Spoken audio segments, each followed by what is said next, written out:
Hello, everybody. This is our last chapter of Unit 3. What we're going to talk about in Unit 3? Or in this chapter, I should say.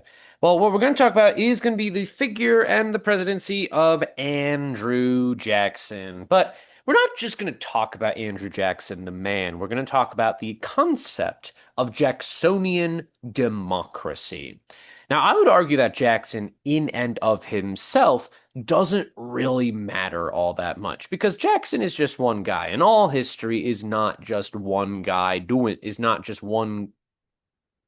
That sounded much more profound in my head. It's not just the series of individual men doing things, but rather it's the product of wider social and political movements. But the figure of Andrew Jackson is kind of monumental in many ways, as we're going to see. And he is one of the only people in American history. We have an entire period of history named after him. So, really, we're going to take a look at both Jackson's presidency, but we're going to take a look at much wider changes he has helped contributing to because of his presidency. Right here, we've got the lesson objectives. We're going to talk about the expansion of democracy. We're going to talk a little bit about regional interests, especially when we talk about something called the nullification crisis. Then we'll talk about Jackson and his use of federal power. Because Jackson, as I'm going to argue later on in this chapter, of all of the 19th century presidents, he is probably the one that uses his presidential power the most. That is until Abraham Lincoln, but we'll get there when we get there. All right, with that out of the way, let's go ahead and do the timer. Just as a word of warning, I am definitely going over this timer this lesson. All right, 3, 2, 1, bow. All right, so before we talk about Andrew Jackson, though, we have to talk about kind of the philosophy behind Andrew Jackson. You see, Jackson represents a much wider change going on in the United States, in which we are seeing an expansion of who can vote and who actually participates in voting. Because before Jackson, we saw that the prevailing idea was we should avoid letting the common person have a say in government. We should avoid having political parties altogether. Well, that is going to change with Andrew Jackson. But first and foremost, what do we mean by the concept of Jacksonian democracy? When you're studying for the Unit 3 test, when you're studying for the AP, I would go back into your notes to compare Jackson's vision of democracy with Jefferson's vision of democracy. But what goes into Jackson's vision of democracy? What goes into Jacksonian democracy? Well, Jacksonian democracy is kind of this perception that the average common white man should be able to participate and his voice should be heard in government. Jacksonian democracy is really focused on the common man. Because before the presidency of Andrew Jackson, we saw that a lot of people couldn't vote in elections. We saw that kind of states had barriers to elections based on property ownership qualifications. Now, Jackson is not the guy that changes this. We see that kind of before his election, we see that there is this trend going towards democratization in the United States. Largely, that was the result of the market revolution. We saw that most Americans were not property owners. They were people who depended on a wage, people who rented their homes. But because of the market revolution's improminence of people not being landowners, it meant that a huge part of the population was excluded. And because of that, many states, just before Jackson's elected in 1828, are largely going to remove those propertyship qualifications to vote. But again, I'm getting ahead of myself. What the heck is Jacksonian democracy? Well, Jacksonian democracy is a political concept that we should focus on the common man, as I've been saying before. As such, Jacksonian democracy is intensely nationalistic. Let's keep the country together, but also let's represent the most amount of people. And the most amount of people in America were small-time farmers or urban workers. And as such, Jacksonian democracy believes in appealing to those common people. That is what we call populism. Populism is the idea of having a political position that's based on what the majority of people want, what the populace wants, what the popular vote wants. Jacksonian democracy is a departure from that idea of the Jeffersonian Democrats, because Jeffersonian democracy was heavily states' rights oriented. It was heavily also educated and sort of elitist. Whereas Jacksonian democracy, it doesn't believe in any form of deference other than race and gender, but it does feel intense opposition to intellectualism, to any form of hierarchy based on unearned privileges. Jacksonian democracy is not socialist in nature. It does believe in capitalism, but it believes that kind of socially that there is a basic sense of equality between all people in the United States, between all white men people in the United States. Therefore, there shouldn't be any deference. You shouldn't look up to any social superior.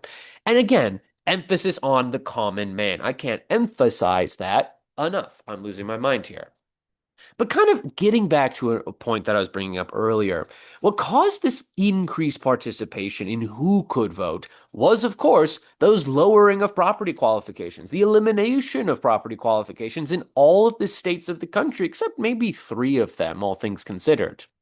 However, kind of we also see that there are other bigger things causing why people are getting involved in politics. Because it's not just the working class, but it's also middle class people. Middle class people and lower class people, they want their economic interests heard in government. And as such, they want to participate. They want to get involved. They want to rock the vote. They want to get people to support their political position.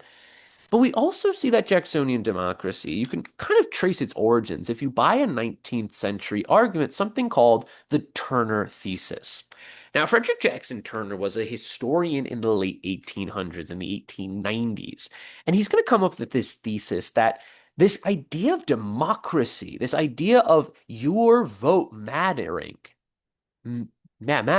your vote being core, your rights needing to be respected, your rights as an individual needing to be respected. It goes back to America's expansion on the frontier. Because as you see, as America expanded, kind of people, they were creating their own local communities in the middle of nowhere. As such, those local communities were very connected. There was a very big sense of democratic rule among that local community. So, kind of that's Turner's thesis right there. And you could argue that this expansion westward that we saw in the 1820s, it's going to continue under Andrew Jackson. And it's certainly going to lead to this idea that we need to represent those people in the common areas. But not everybody's a fan of Jacksonian democracy. We do see that there are some critiques of it, especially represented in the form of Alexis de Tocqueville and his book, Democracy in America. In his book, Democracy in America, this French author, Alexis de Tocqueville, he's going to argue that Americans have no systems of inequality other than slavery. De Tocqueville's going to argue that between all white men, there's a lack of deference, there is a sense of intense individualism, there's a sense of intense nationalism as well. However, de Tocqueville is going to kind of critique this democratic nature of America, of a system where everybody's voice matters, where the common man is represented, where the majority rule. De Tocqueville is going to argue that this creates a sort of tyranny of the majority, where that 51% of the population, they rule over 49% of the population. De Tocqueville is going to also argue that individualism is not a thing in the United States. We say we're individualistic, but in theory, we aren't. We care what people think about us because we want their vote and because we want them to be our customers. But now that Jackson is in office, he's going to come into the election of 1828. I'll talk about that more later, actually, when I talk about the effects and how Jacksonian democracy influences American politics. But eventually he does come into office. Remember, he kind of complained about the corrupt bargain, and that is what propelled him into the federal government. But Jackson, as president, as our seventh president of the United States, is going to be one of the more powerful ones. Arguably, he is going to expand the power of the presidency more than any other president other than Abraham Lincoln in the 19th century. And there's a couple of ways that we see that. For one thing, Jackson, more than any other previous president, is going to make heavy politicized use of the veto. Presidents have the power to veto laws passed by Congress. It's one of the checks the executive branch has on the legislative branch. However, Jackson is going to regularly use it when he thinks that there are laws that are against the will of the people as a whole in the United States.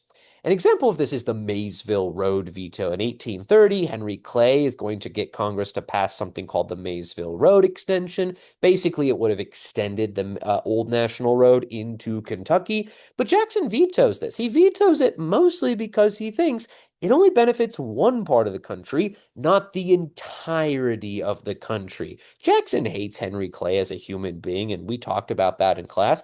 But it's more important to understand that he views the president as the representative of all of America, not just individual states. Therefore, federal funds should not be used to just support one single state. However, another example of Jackson's expansion of presidential power is going to be his handling of Native American policy. Arguably, this is what Jackson is most famous for, most infamous for, I should say. And kind of we see that Jackson is going to define the powers of what a president does with regard to Native Americans. Before Jackson, the exact status of Native Americans was not very clear. We saw that Native Americans were regarded as a sort of separate nation, all things considered. But Jackson didn't believe in having separate nations within the wider United States. He felt that this was against the principle of a united nationalism in the United States. Jackson is going to be in support of something called the Indian Removal Act. And what this act is going to do is that it really grants the president powers to exactly define Native American existence.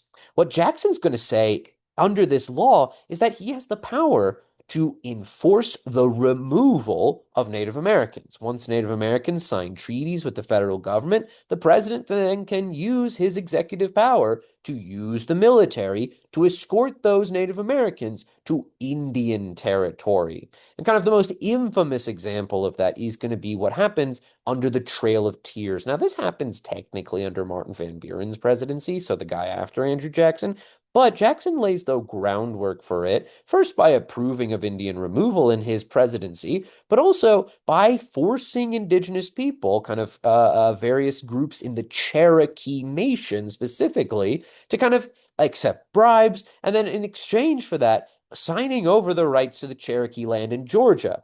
As a little bit of context, Georgia, in the state of Georgia, in the northwestern region of Georgia, there existed the Cherokee Nation. And the Cherokee Nation, they wanted to keep those rights to their land. In fact, they fought the federal government over attempts by Georgia to annex their territory. For one thing, we saw that the Supreme Court actually sided with the Cherokee several times during Cherokee Nation v. Georgia and Worcester v. Georgia. These are two Supreme Court cases in which the Cherokee Nation sue the state of Georgia over attempts by the state to annex their territory, to enforce their laws in Native American territory.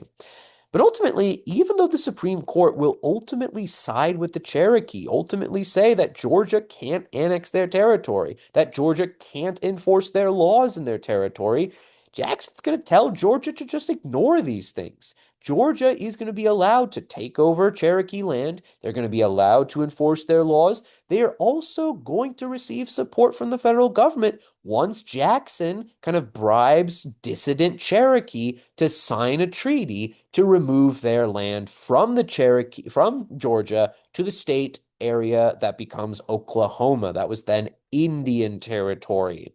And that's the so-called Trail of Tears kind of in a nutshell. The Trail of Tears is a horrific event in American history. About a third of Cherokee forcefully relocated. They are going to suffer and die on this thousands-mile-long journey. But generally, what we're seeing with Native American policy in Jackson is that Jackson is placing the Native Americans as a whole under the jurisdiction of the federal and therefore presidential power. But kind of other areas where we see federal power over state, this is kind of a contradiction to what we just saw with Georgia's case right there, where Jackson sides with Georgia over the Native Americans. Because Jackson is going to kind of say that in some cases that's fine to have states do what they want. But in other cases, it's not okay. And an example of that is the nullification crisis. As a little bit of background, in 1828, during John Quincy Adams's presidency, John Quincy Adams signed into law something called the Tariff of 1828, what Southerners call the Tariff of Abominations. However, we see that kind of this tariff is extremely unpopular. That's what compelled John Calhoun to write Exposition and Protest, which we discussed 2 chapters ago. But it also compelled a lot of kind of feeling among Southerners that we are able to nullify this federal law we find so abominable. Kind of, we saw this expressed first with South Carolina's language during the Webster-Hayne debates. These were a series of debates in the House, in Congress, I should say, in which Webster, a Northerner, a supporter of a strong national government, and Robert Hayne, a Southerner, a supporter of nullification, where they came to kind of intellectual blows over the idea of, can a state nullify a federal law? Well, eventually, when South Carolina doesn't get its way, South Carolina wanted the tariff completely gone. South Carolina is going to threaten to secede from the Union if the federal government tries to enforce the tariff of 1830, actually. 1832, rather. The nullification crisis is basically South Carolina saying, I'm going to nullify federal laws I disagree with. But Jackson feels that this is against the principle of United States. Jackson is actually going to try and use the federal military to impose federal tariffs on South Carolina. Now, ultimately, the South Carolina nullification crisis doesn't really go anywhere, but it does show how Jackson is willing to use federal force to enforce a shared sense of national unity. However, another example of Jackson redefining the powers of the president is how he is going to act in regard to the Bank of the United States. Now, Jackson hated the Bank of the United States as a individual on a lot of different levels. He felt it was monopolistic, he felt it was elitist and undemocratic, and he also felt it was unconstitutional. So Jackson is going to use his presidential power to try and destroy the Bank of the United States. For one thing, once the bank was up for rechartering in 1832, Jackson vetoes it and allows it to expire 4 years later. But Jackson accelerated that death of the Bank of the United States by moving all of the federal government's deposits in the second bank into what are called pet banks. Pet banks are banks that are loyal to Andrew Jackson on a political level. They were bank managers who supported the Democratic Party, who supported Andrew Jackson's party, and kind of Jackson rewarded them by moving his federal deposits into the pet banks. Now, this is going to cause some long-term problems, actually, but we're going to get to there later in this chapter. But what I want you to focus on just before I change the slide is this political cartoon right here. We're seeing that this is a critique of Jackson as someone who is amassing way too much power in the hands of the federal government, someone who is ignoring the Supreme Court, someone who's vetoing laws, someone who is using his presidential power to completely alter the economy of the United States, someone who's also trying to tell states what to do, as with the nullification crisis.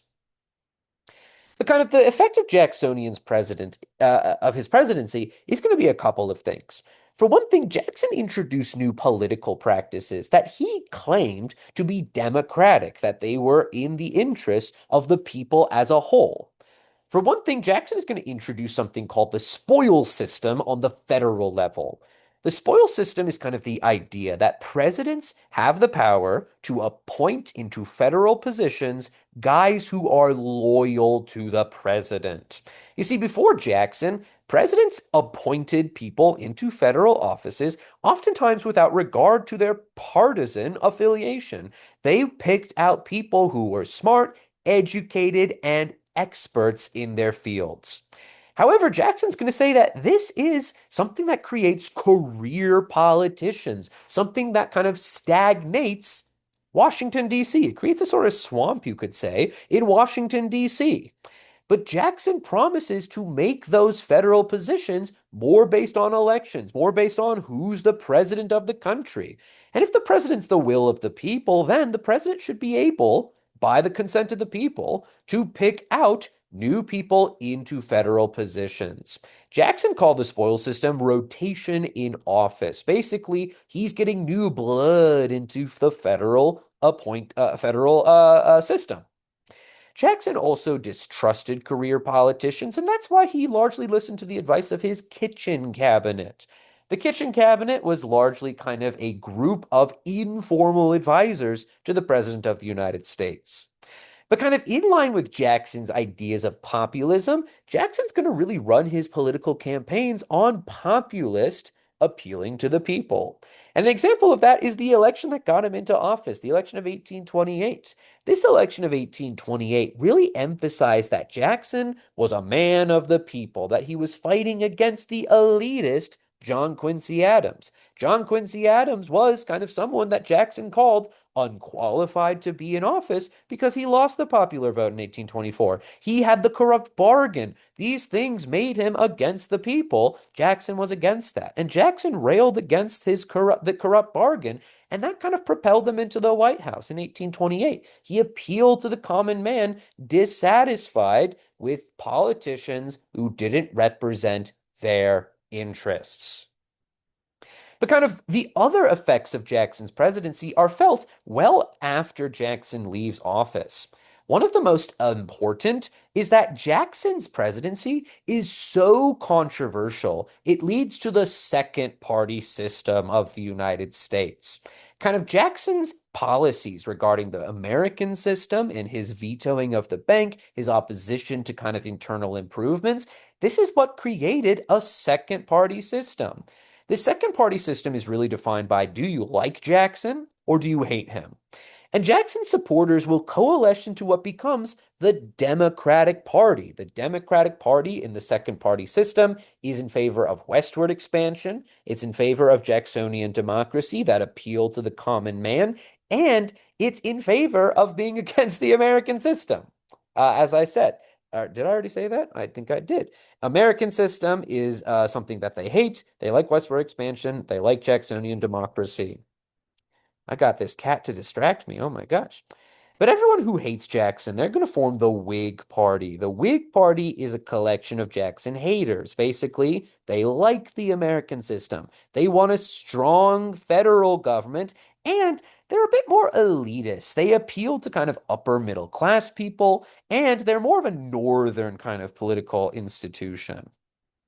Kind of other effects of the Jackson presidency felt after his presidency include the Panic of 1837. Jackson's policies regarding removing deposits from the federal bank, from the National Bank of the United States, into the pet banks, this caused a sudden spike in the amount of money in circulation. That caused inflation. But kind of a more important cause of this Panic of 1837 is that these pet banks lent out their money to land speculators who are going to drive up artificially the value of land. And suddenly, when that land value is too high, suddenly there's less demand. It suddenly drives down the value of land, but it's going to spiral out of control. That does lead to an economic depression. Basically, speculators lose out on their money. They're not able to pay back their loans, and banks are going to go out of business. They're going to recall all of the loans they lent out, and that sudden influx of money kind of out of the economy so rapidly, that's going to cause a depression. And kind of Jackson is the one that set the country up for that depression. It doesn't crash until his successor, Martin Van Buren, but Jackson did lay the groundworks for that economic depression. And actually, that is kind of the context of the election of 1840. The election of 1840 is another byproduct of Jackson's populist rhetoric being incorporated even into Jackson's rival party, the Whig Party.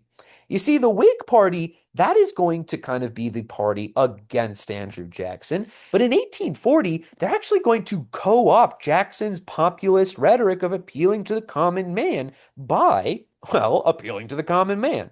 The 1840 election is sometimes called the Log Cabin Campaign, and it's because both candidates, the Democrat Martin Van Buren and the Whig William Henry Harrison, they're going to make explicit appeals to the common man. Harrison, despite not having been born in a log cabin, he just outright lies and says, "Bro, I was born in a log cabin. I'm just like you you're drunk, poor, farming slobs out there. I'm not an elitist. I'm just like you guys. You should vote for me." The other guy, Martin Van Buren, he's a rich snob. He's not like you. He drinks champagne. I drink cider. That's the common man's alcohol.